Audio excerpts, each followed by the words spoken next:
ನಮಸ್ಕಾರ ನಮಸ್ಕಾರ ನಮಸ್ಕಾರ. ಇವತ್ತಿನ ಕಾರ್ಯಕ್ರಮ ಬಡ್ತಿ ಕಾ ನಾಮ್ ಗಾಡಿ ಶೋಗೆ ನಿಮ್ಮೆಲ್ಲರಿಗೂ ಸ್ವಾಗತ. ದೆವ್ವದ ಮಾತುಗಳಲ್ಲಿ ಅಪಘಾತದ ಕತೆ.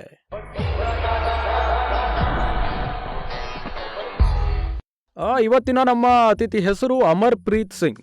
ಅವರ ಸ್ನೇಹಿತರು ಅವರನ್ನ ಆಲ್ ಇಂಡಿಯಾ ಪರ್ಮಿಟ್ ಎಂದು ಕರೀತಾ ಇದ್ರು. ಏಕೆಂದ್ರೆ ಅವರು ತನ್ನ ಟ್ರಕ್ ಅನ್ನು ತೆಗೆದುಕೊಂಡು ಹೋದಾಗ ದೇಶದ ಯಾವುದೇ ಮೂಲೆಯಲ್ಲಿ. ಹಾಗಾದರೆ ಬನ್ನಿ ಇಂದು ನಮ್ಮ ಅತಿಥಿಯನ್ನ ಭೇಟಿ ಮಾಡೋಣ. ಅಮರ್ ಪ್ರೀತ್ ಸಿಂಗ್, ಬನ್ನಿ.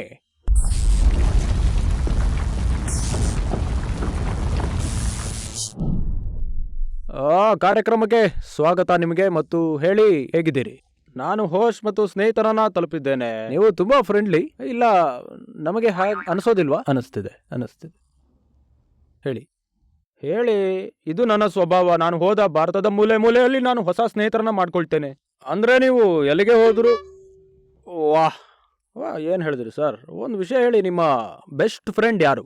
ನೀವು ಫ್ರೆಂಡ್ಲಿ ಇದ್ದೀರಾ? ನನ್ನ ಟ್ರಕ್ ಕೂಡ. ಮತ್ತೆ ಗರ್ಲ್ ಫ್ರೆಂಡ್? ಅದು ನನ್ನ ಟ್ರಕ್. ವಾಹ್ ವಾಹ್ ವಾಹ್ ವಾಹ್. ಅಂದ್ರೆ ನಿಮ್ಮ ಫ್ರೆಂಡ್ ಮತ್ತು ಗರ್ಲ್ ಫ್ರೆಂಡ್ ಎರಡು ಟ್ರಕ್. ವಾಹ್, ಅದ್ಭುತ ಅಲ್ವೇ? ನಿಮ್ಮ ಟ್ರಕ್ ಹೆಸರೇನು? ಬನ್ನೋ. ಬನ್ನೋ, ಅದ್ಭುತ. ವಾ ವಾ ವಾ. ಹಾಗಾಗಿ ಅಮರ್ ಪ್ರೀತ್, ನನಗೆ ಒಂದು ವಿಷಯ ಹೇಳಿ. ನಿಮ್ಮ ಹೆಸರು ಅಮರ್ ಪ್ರೀತ್ ಮತ್ತು ನೀವು ಇಂದು ಎಲ್ಲಿದ್ದೀರಿ? ನಿಮ್ಮ ಹೆಸರಿನಲ್ಲಿ ಮತ್ತು ನಿಮ್ಮ ಈ ಪರಿಸ್ಥಿತಿ ಬೇಜಾರು ಅಂತ ಅನ್ಸೋದಿಲ್ವಾ? ನನ್ನ ಹೆಸರನ್ನ ಗೇಲಿ ಮಾಡ್ತಿದ್ದೀರಿ? ಇಲ್ಲ ಇಲ್ಲ, ನಾನು ಹಾಗೆ ಹೇಳ್ತಾ ಇಲ್ಲ. ಆದ್ರೆ ನಿಮ್ಮ ಹೆಸರೇ ಹೇಳುವಂತೆ ನೀವು ಅಮರರು. ಆದ್ರೆ ನೀವು ಇನ್ನೂ ಮುಂದೆ ಅಮರರಾಗೋದಿಲ್ಲ. ಆದ್ರಿಂದ ನಾವು ಈ ಕಥೆಯನ್ನ ತಿಳಿದುಕೊಳ್ಳಲು ಬಯಸ್ತಾ ಇದ್ದೀನಿ. ನಮ್ಮ ವೀಕ್ಷಕರು ಅದು ಹೇಗೆ ಸಂಭವಿಸ್ತು ಅಂತ ತಿಳಿಯಲು ಬಯಸ್ತಾ ಇದ್ದಾರೆ. ಓ, ಹಾಗಾದ್ರೆ ಹೇಳ್ತೀನಿ. ಹೌದೌದು, ಖಂಡಿತ. ಇದು ಸುಮಾರು 2018 ವಿಷಯ. ನಾನು ನನ್ನ ಟ್ರಕ್ ಅನ್ನ ದೆಹಲಿಯಿಂದ ಮನಾಲಿಗೆ, ನಂತರ ಲೇಗೆ ತೆಗೆದುಕೊಂಡು ಹೋಗ್ತಿದ್ದೆ. ಈ ಪ್ರಯಾಣದಲ್ಲಿ ನನಗೆ 2 ಕತೆ ಸಂಭವಿಸ್ತು. ಮೊದಲ ಸಂಚಿಕೆಯಿಂದ ಪ್ರಾರಂಭಿಸೋಣ. ನಾನು ಒಟ್ಟು 18 ರಾಜ್ಯಗಳಲ್ಲಿ ಓಡಾಡಿದ್ದೇನೆ. ಏನ್ ಹೇಳಿದ್ರಿ? ಅದ್ಭುತ. ಈಗ ದೆಹಲಿಯ ಸರ್ದಿ ಮತ್ತು ನಂತರ ಲೇ. ದೆಹಲಿಯಲ್ಲಿ ದಾಟಿ ಹೆದ್ದಾರಿ ತಲುಪಿದ ನಂತರ ಆಯಾಸದಿಂದ ದುಸ್ಥಿತಿ ಬಂದಿತ್ತು. ನಿಮ್ಮ ಕತೆ ತುಂಬಾ ಆಸಕ್ತಿದಾಯಕವಾಗಿದೆ. ನಿಮಗೆ ಅಭ್ಯಂತರವಿಲ್ಲ ಅಂದ್ರೆ ನನಗೆ ಹಸುವಾಗಿದೆ. ನಾನು ತಿನ್ನಲು ಏನಾದ್ರೂ ಕೊಡಿ. ಸರಿ ಸರಿ, ತರಿಸಿ. ನಿಮಗೇನಾದ್ರೂ ತೆಗೆದುಕೊಳ್ತೀರಾ? ಇಲ್ಲ ಇಲ್ಲ, ನೀವು ತಿನ್ನೋದನ್ನ ನೋಡಿಯೇ ಹೊಟ್ಟೆ ತುಂಬತ್ತೆ. ಯಾರಾದ್ರೂ ಇದ್ದೀರಾ? ನನಗೇನಾದ್ರೂ ಸ್ವಲ್ಪ ತಿನ್ನ ಕೊಡಿ. ಪಾಪ್ಕಾರ್ನ್ ತನ್ನಿ. ಚಿತ್ರಮಂದಿರ? ನಾನು ಯಾವ ಚಲನಚಿತ್ರ ನೋಡ್ತಿದ್ದೀನಾ? ಬನ್ನಿ ಸರ್, ಕೇಳಿಸಿ. ಹಾಗಾಗಿ ನಾನು ಮತ್ತು ಬನ್ನೋ ನಿರಂತರವಾಗಿ 6 ಗಂಟೆ ಕಾಲ ಶ್ರಮಿಸಿದ್ವು. ನನಗೆ ತಿಳಿದಂತೆ ಹೋಟೆಲ್ ಇನ್ನು 10 ಕಿಲೋಮೀಟರ್ ದೂರದಲ್ಲಿತ್ತು.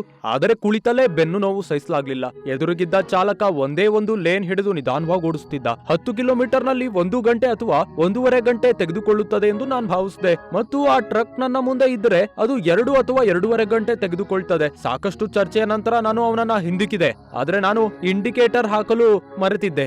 ಹಿಂದಿನಿಂದ ಬಂದ ಕಾರು ಸರಿಯಾದ ಸಮಯಕ್ಕೆ ಹಾರ್ನ್ ಮಾಡಿ ಎಚ್ಚರಿಸಿದ್ದು ಸರಿಯಾಯ್ತು. ಮತ್ತೆ ಏನಾಯ್ತು? ನಂತರ ನಾನು ನನ್ನ ಲೇನ್ಗೆ ಮರಳಿದೆ ಮತ್ತು ತಾಳ್ಮೆಯ ಫಲವು ಸಿಹಿಯಾಗಿದೆ ಎಂದು ಅವ್ರು ಹೇಳ್ತಾರೆ. ಕೊನೆಗೆ ನಾನು ಡಾಬಾ ತಲುಪಿದೆ ಮತ್ತು ತಣ್ಣನೆ ಲಸ್ಸಿ ಕುಡಿದ ನಂತರ ನಾನು ಟ್ರಕ್ನಲ್ಲಿಯೇ ನಿದ್ದೆ ಮಾಡಿದೆ. ಮತ್ತೆ 2ನೆಯ ಕತೆ ನನ್ನ ಜೀವನದ ಕೊನೆಯ ಕತೆ. ಲೇ ಮನಾಲಿ ಎಕ್ಸ್ಪ್ರೆಸ್ ವೇ ತಲುಪಿದಾಗ ಮತ್ತೆ ಬೆನ್ನು ನೋವು ಶುರುವಾಯ್ತು. ಆದ್ರೆ ಈಗ ಅವ್ರು ಹೇಳಿದಂತೆ ನೀವು ವಿಶ್ರಾಂತಿ ತೆಗೆದುಕೊಂಡಿದ್ದೀರಿ. ಹೌದು. ಆದ್ರೆ 30 ವರ್ಷಗಳಿಂದ ಹಗಲಿರುಳು ಡ್ರೈವಿಂಗ್ ಮಾಡಿದ ವ್ಯಕ್ತಿಯ ಸೊಂಟವು ಬಿದ್ದು ಹೋಗ್ತದೆ. ನನ್ನ ಮುಂದಿನ ನಿಲ್ದಾಣ 15 ಕಿಲೋಮೀಟರ್ ಮುಂದೆ ಇತ್ತು. ನನಗೆ ತಡಿಕೊಳ್ಳಲಾಗ್ಲಿಲ್ಲ. ನಾನು ಮತ್ತೊಮ್ಮೆ ಎದುರಿನ ವಾಹನವನ್ನ ಹಿಂದಿಕ್ಕಲು ಪ್ರಯತ್ನಿಸಿದೆ. ಆದ್ರೆ ರಸ್ತೆ ಕಿರಿದಾಗಿತ್ತು. ಆ ಟೈರ್ ರಸ್ತೆಯ ಅಂಚಿನಲ್ಲಿ ಸ್ಪೀಡ್ ಆಗಿ ಬನ್ನೋ ಸಮೇತ ನಾಲಿಗೆ ಬಿದ್ದೆ. ನಿಮ್ಮ ಬೆನ್ನು ನೋವು ಮುಗಿದಿದೆ. ನಾನ್ ತಮಾಷೆ ಮಾಡ್ತಿದ್ದೆ. ಸೋದರ, ಲಸ್ಸಿ ತಂದ್ರಪ್ಪ? ಇಲ್ಲ ಇಲ್ಲ, ಲಸ್ಸಿ ಬೇಡ. ಕ್ಯಾನ್ಸಲ್. ನೀವು ಈಗ ತಮಾಷೆ ಮಾಡ್ಬೋದು ಎಂದರ್ಥ. ಹಾಗಾದ್ರೆ ಸ್ನೇಹಿತರೆ, ನೀವು ಏನ್ ಕಲ್ತ್ರಿ ನಮ್ಮ ಸಹೋದರನ ಕಥೆಯಿಂದ? ಗುಡ್ಡಗಾಡು ರಸ್ತೆಗಳಲ್ಲಿ ಎಚ್ಚರಿಕೆಯಿಂದ ವಾಹನ ಚಲಾಯಿಸಬೇಕು. ಆದ್ರಿಂದ ಅನೇಕ ಪರ್ವತಗಳ ಮೇಲೆ ಹೇಗೆ ಓಡಿಸೋದು ಎಂಬುದರ ಕುರಿತು ಕೆಲವು ಸಲಹೆ ಇದೆ, ಮಾತಾಡೋಣ. ನೀವು ಹೆದ್ದಾರಿ ಅಥವಾ ಎಕ್ಸ್ಪ್ರೆಸ್ ವೇನಲ್ಲಿ ಚಾಲನೆ ಮಾಡುವಾಗ ಎಚ್ಚರಿಕೆಯಿಂದ ಚಾಲನೆ ಮಾಡಿ. ಕರೆಕ್ಟ್. ಲೇನ್ ಶಿಸ್ತನ್ನ ಇಟ್ಕೊಳ್ಳಿ ಮತ್ತು ಓವರ್ಟೇಕ್ ಮಾಡುವಾಗ ಇಂಡಿಕೇಟರ್ ನೀಡಿ. ಇದರಿಂದ ಮುಂದಿರುವ ವಾಹನ ನೀವು ಹಿಂದಿಕ್ಕಲು ಬಯಸ್ತಿದ್ರೆ ಅವರಿಗೆ ತಿಳಿಯುತ್ತೆ, ಅಥವಾ ನಿಮ್ಮ ಮುಂದೆ ಹೋಗುತ್ತಿರುವ ವಾಹನ ಅಥವಾ ನಿಮ್ಮ ಹಿಂದೆ ಇರುವ ವ್ಯಕ್ತಿ ನಿಮ್ಮ ಸೂಚನೆಯಿಂದ ಹೌದು ಎಂದು ತಿಳಿಯುತ್ತೆ. ಅಣ್ಣ, ನೀವು ಬಲಕ್ಕೆ ಅಥವಾ ಎಡಕ್ಕೆ ತಿರುಗಲು ಪ್ರಯತ್ನಿಸುತ್ತಿದ್ದೀರಾ. ಬಹಳ ಮುಖ್ಯವಾಗಿ ವಿಷಯ ಏನೆಂದರೆ, ದೀರ್ಘಕಾಲದವರೆಗೆ ಕಾರುಗಳನ್ನ ಚಾಲನೆ ಮಾಡುವಾಗ ನಡುವೆ ವಿಶ್ರಾಂತಿ ತೆಗೆದುಕೊಳ್ಬೇಕು. ಮತ್ತು ಗುಡ್ಡಗಾಡು ರಸ್ತೆಗಳಲ್ಲಿ ಹಿಂದಕ್ಕಿರುವುದು ಸ್ಥಳವು ತುಂಬಾ ಕಡಿಮೆ ಮತ್ತು ಸಂಚಾರ ಮಾರ್ಗಗಳಿರ್ತವೆ. ಅಲ್ಲಿ ನೀವು ಜಾಗರೂಕರಾಗಿದ್ರೆ ಇನ್ನೊಂದು ವಾಹನವು ತೊಂದರೆಯನ್ನ ಉಂಟು ಮಾಡಬಹುದು. ಅತ್ಯಂತ ಮುಖ್ಯವಾದ ವಿಷಯ ಏನೆಂದರೆ, ಅಗತ್ಯವಿರುವುದು ಮಾತ್ರ ಹಾರನ್ ಅನ್ನ ಬಳಸೋದು. ಇಲ್ಲದಿದ್ರೆ ಇವನು ಯಾವಾಗಲೂ ಹಾರ್ನ್ ಮಾಡ್ತಲೇ ಇರ್ತಾನೆ, ಇದು ಯಾರಿಗೂ ಅರ್ಥ ಆಗೋಲ್ಲ. ಎದುರಿಗಿರೋ ವ್ಯಕ್ತಿ ನಿಮಗೆ ಅಭ್ಯಾಸವಿದೆ ಎಂದು ಭಾವಿಸ್ತಾನೆ. ನೀವು ಹಾರ್ನ್ ಮೂಲಕ ಅದಕ್ಕಾಗಿಯೇ ಅಗತ್ಯವಿದ್ದಾಗ ಮಾತ್ರ ಹಾರ್ನ್ ಮಾಡಿ, ಸರಿಯೇ? ಹಾಗಾದರೆ ಇಂದಿನ ಬಂಪರ್ ಸ್ಟಿಕ್ಕರ್ ಅನ್ನ ನೋಡೋಣ. ಹೆದ್ದಾರಿ ಅಥವಾ ಪರ್ವತ ರಸ್ತೆ ಎಚ್ಚರಿಕೆಯಿಂದ ಚಾಲನೆ ಮಾಡಿ, ಏಕೆಂದರೆ ಜೀವನವು ಅಗ್ಗವಾಗಿಲ್ಲ. ಹಾಗಾದರೆ ಸ್ನೇಹಿತರೆ, ಇಂದಿನ ಕತೆ ಅಮರ್ ಸಾಹೇಬ್ರೊಂದಿಗೆ ಕೊನೆಗೊಳ್ಳುತ್ತೆ. ಹೊಸ ಭೂತದೊಂದಿಗೆ, ಹೊಸ ಕಥೆಯೊಂದಿಗೆ ಮುಂದಿನ ಸಂಚಿಕೆಯಲ್ಲಿ ನಿಮ್ಮನ್ನ ಮತ್ತೆ ಭೇಟಿ ಆಗ್ತಾನೆ. ಅಲ್ಲಿಯವರೆಗೆ ಸುರಕ್ಷಿತವಾಗಿ ಚಾಲನೆ ಮಾಡಿ.